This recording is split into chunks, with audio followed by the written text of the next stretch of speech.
kept talking to me, and then I was living with a girl at the time. Somebody gave me a Keith Green album, and I went, oh gosh, somebody does Christian music, but it's not speedy music. I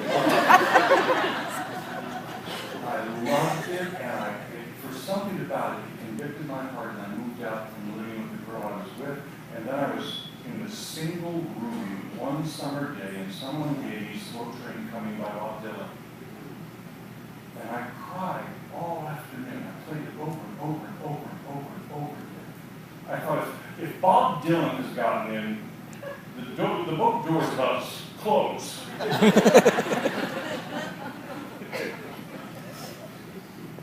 And then somebody gave me The Great Divorce by C.S. Lewis.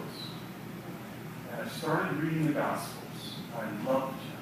Just loved him. I couldn't accept the resurrection. I just loved the thought of this person named Jesus. And how he talked about the lilies of the field, and how he talked about his adoration, and how much he wanted me.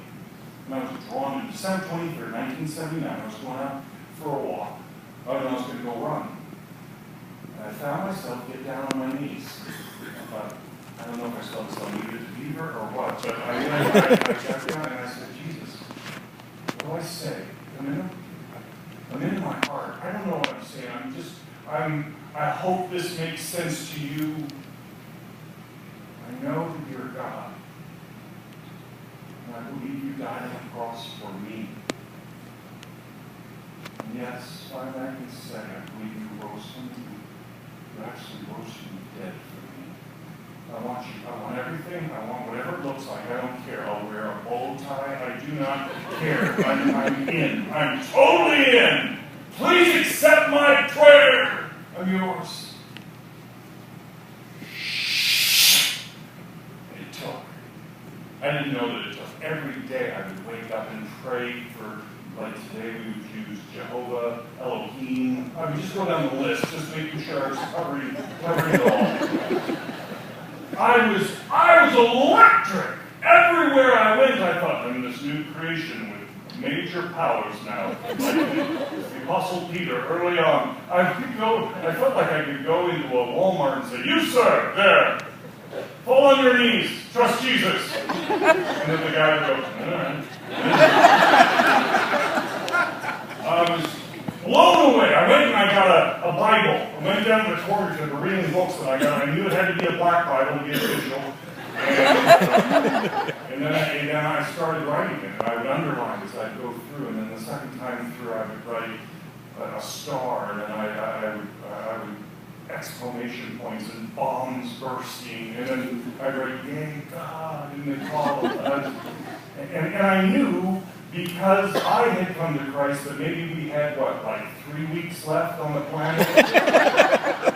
And so I just wanted to get a 10-speed bike and a sleeping bag and just go tell people about Jesus in coffee shops.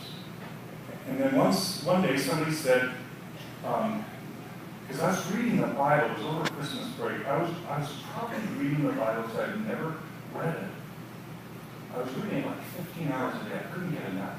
Could not get enough. And somebody said, there's a place where they do this. There's a place where they study this all day long. I said, what is this place? And they said, seminary. I must know more about this seminary. And they told me all about it, and I filled out a form to go to seminary. And it asked questions on there, tell us about your Christian experience. None. None at all.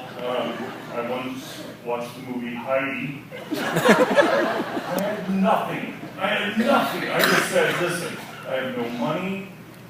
I have enough to get through the first third of a semester.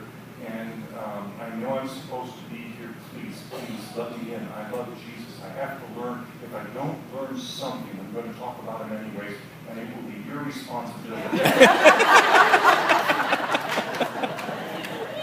I was scared of seminary because I knew those people. I knew they wore those corduroy coats with the little elbow pads. I don't want to be that, but I said anything. I'm going to do it. So I went to a great seminary.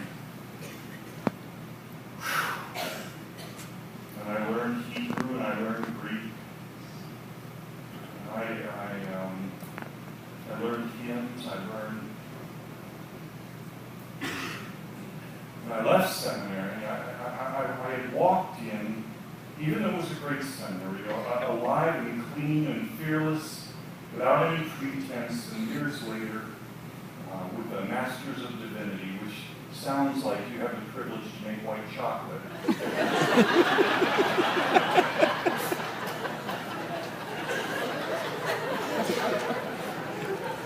I walked out of seminary with a full appearance of godliness. Godly man!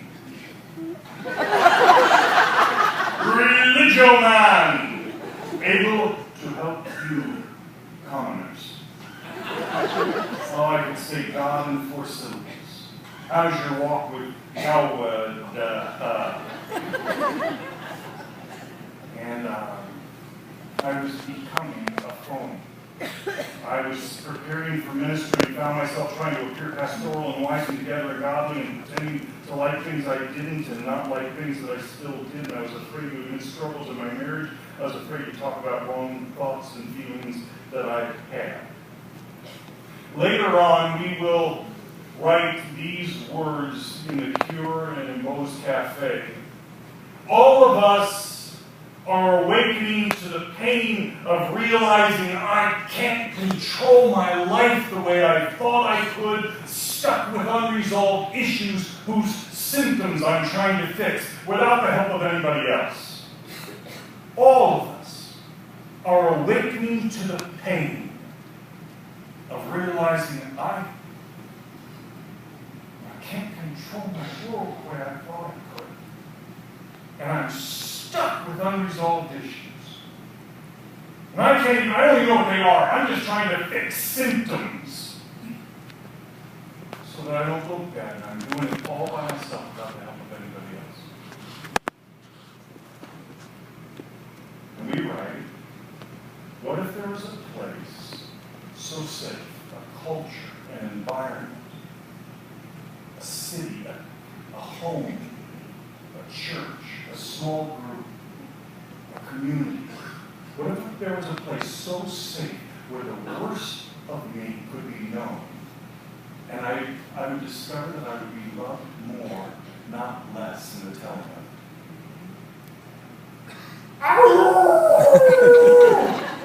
What if that were possible? That I could tell the worst about John Lynch and people would go, oh, get him away from me. But instead they would say, I've been waiting all my life for this. Bring it, kid. I got you. I was meant for such a time as this.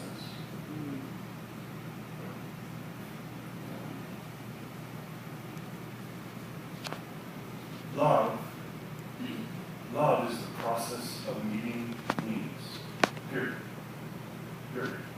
You don't hear Jesus talk about love unless it's in conjunction with meeting needs.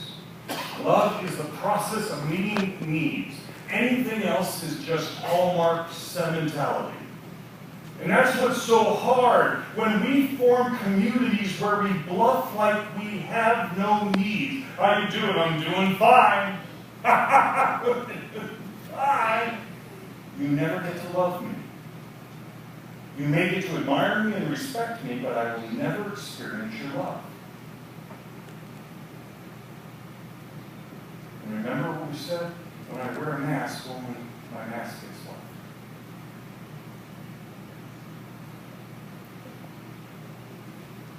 That's why we say it's healthier to have an environment of messed up people messing up, but known than a tidy place of hidden people. Because in hiddenness it gets sick and it gets twisted. As Bill Thrall says, nowhere in Scripture does it say, and they will know us because we will sin less than them. They will know us. The way they'll know us is that we love each other. And love one for another. So you see that commandment in John 13:34. And he says, okay, here's a new commandment I'm going to give to you. It's not the 11th commandment. It's a whole new order of commandments.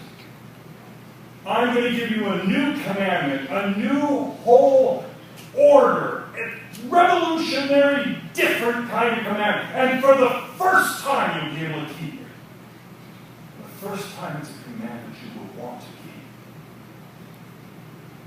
See, the Ten Commandments, you know why they were written, right? To teach us that we couldn't keep them. And they were written in such a way as to say, hey!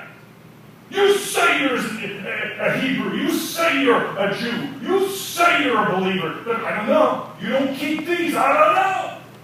You had better, if you're any kind of a believer, keep these. And it caused them to rebel. It caused them to run. It caused them to feel defeated. It caused them to try to take their stand on the righteousness of how much more they could keep of those laws than the next person. It made them sick, and it eventually caused them to cry out and beg for a Messiah. And now the Messiah comes, and he fulfills all those laws and says, now I got one for you. It's not even a law. It's really not even a command. It's an invitation. It's like saying, please, eat more chocolate. The command is, love one another. It's who you are now. Believers, sweet brothers and sisters, this is who you are in the worst day. This is that new nature that's inside you. This is this. You're not a saved sinner anymore. You're a saint who still sometimes sins. And this is true about you, and the most real thing about you is that you're a lover. And so he says in Galatians 6:2, Paul says, bear one another's burdens. Not just when they're just going through a sad time, but when they're failing. Draw close to them. This is who you are. This is what you're meant for. This is the hard work of love. Get close. Get underneath. Stay close in the confusion. See, all of us, the problem is with all of us, I fail because I have some hidden lies that you don't see. They go like this. My sin is stronger than your power to solve. And nobody ever challenges that. Nobody ever gets there in my life to tell me that's a lie. Another one is, God, this sin is more pleasurable than you. It will pay off more. It's a lie, but you have to get inside to be able to challenge it. Another one is, God, why would I not do this wrong thing? I don't think you've really taken care of me the way you should. I've watched others get taken care of, and I got passed by. That's another lie. So when it says in Galatians 6, bear one another's burdens, it's saying, get so close and be trusted so much, be let in so much by that person.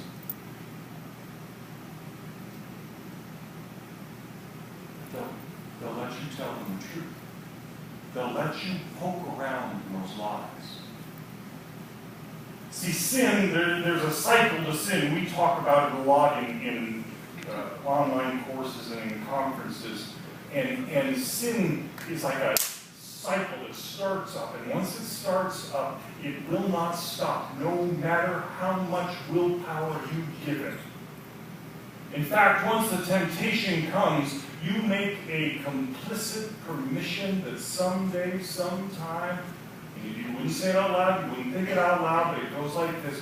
One day I will do this. I will act out this temptation. And eventually it gets a name and a place. And you can fight it all you want, but it only does two things. One, it actually enhances and builds the anticipated pleasure of that sin. How sick is that? And secondly,